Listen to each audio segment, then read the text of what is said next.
Pitsy music. GPD boss once again. What's on man again? DJ Skiller, tonda kampira, alright then. Ikoshino kwa kushanda entertainment. Geto iti takudruwa mari kubengi. Kareta igara tisina kana masendi. Pitsy boss. Pitsy pageto zvedu zvaita takutenga mota dzese dzatada. Isusu zvedu zvaita takukwira ndege pese patada. Pageto zvedu zvaita chikoro tinopinda tese tatada. Isusu zvedu zvaita zvedu tinopinda rese ratada. Takutenga mota zvedu zvaita tave nemafanzi zvedu zvaita takuruka dhanzi zvedu zvaita tatora chibanzi zvedu zvaita iko zvinoficha yedu yava brighti itaimbove muri matambulaiti vativhenekera vedu almighty Pitsy music.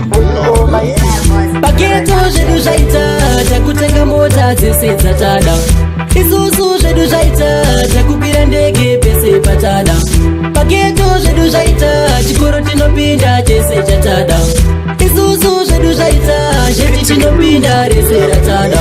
Pakutsvaga mari isu tiri siriyasi tese toda kunzi tiri majiniyasi. Pari pazheti inini ndiri fabulasi rasta inini ndiri kiriyasi. Iko zvino pakushanda entertainment geto iti takudruwa mari kubengi. Kare taigara tisina kana masendi. Pitsy music. Pageto zvedu zvaita takutenga mota dzese dzatada. Isusu zvedu zvaita takukwira ndege pese patada. Pageto zvedu zvaita chikoro tinopinda tese chatada. Isusu zvedu zvaita zvedu tinopinda rese ratada.